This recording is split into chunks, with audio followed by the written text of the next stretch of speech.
സുഹൃത്തുക്കളെ, ഇതൊരു നമ്മളൊരു പെറുവിയൻ റെസ്റ്റോറൻറ്റിൽ നിന്ന് ഓർഡർ ചെയ്ത ഒരു അപ്പറ്റൈസറാണ്.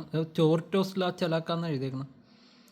അപ്പോൾ ഇത് നമ്മുടെ കല്ലുമ്മക്കായും ആണ്. അതിൽ കുറച്ച് തക്കാളിയുടെ ഓണിയൻ പിന്നെ നാരങ്ങ കൂടി ഇട്ട് ഉണ്ടാക്കിയേക്കണതാണ്. മെയിനായിട്ട് കല്ലുമ്മക്കായ, പിന്നെ കോണും ഉണ്ടാവും. അപ്പോൾ ഈ ചലാക്ക എന്ന് പറഞ്ഞൊരു ഏരിയ ഉണ്ട് പെറുവിൽ, അവിടുത്തെ ഒരു റെസിപ്പിയാണിത്. അതൊരു പോർട്ട് സിറ്റിയാണ്. അപ്പോൾ അവിടുത്തെ ഒരു റെസിപ്പിയാണ്, അത്യാവശ്യം ടേസ്റ്റ് ഉണ്ട്. ചോർട്ടോസ് അല്ല ചലാക്ക എന്നാണ് ഇതിനെ പറയുന്നത്. അപ്പോൾ ഇതിൻ്റെ ഡീറ്റെയിൽസ് ഞാൻ ഡിസ്ക്രിപ്ഷനിൽ ഇട്ടേക്കാം. അപ്പോൾ അത്യാവശ്യം ടേസ്റ്റ് ഉണ്ട്. ഇനി കൂടുതൽ ടേസ്റ്റിൻ്റെ കാര്യം ഞാൻ കഴിച്ച് നോക്കിയിട്ട് പറയാം. അപ്പോൾ ആദ്യം ഞാനിത് ഇതിൻ്റെ ഷെല്ലൊന്നും മാറ്റിയിട്ട് ഒരു എല്ലാം കൂടെ മിക്സ് ചെയ്തിട്ട് ടേസ്റ്റ് ചെയ്തിട്ട് പറയാം.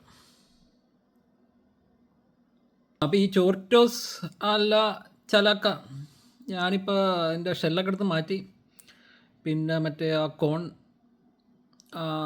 ഫ്രൈഡ് കോൺ അതിൻ്റെ അകത്തോട്ട് ഇട്ട് ഇപ്പോൾ ഷെല്ല് മാറ്റി കഴിഞ്ഞപ്പോഴത്തേക്ക് ഇതാണ് ഷെല്ല്.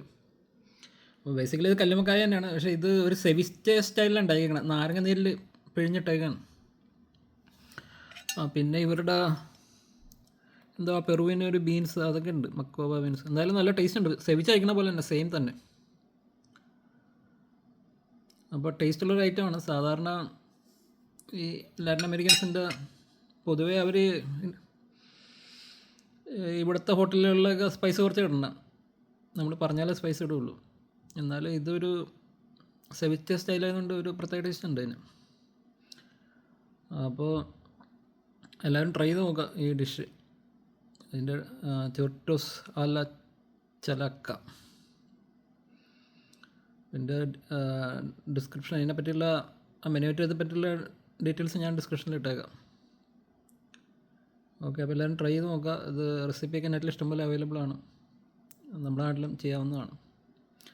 നമ്മുടെ നാടിൻ്റെ സ്റ്റൈലിൽ കുറച്ച് മസാലകൾ കിട്ടുക അടിപൊളി റെസിപ്പി ആവുന്നതാണ് എൻ്റെ നിഗമനം.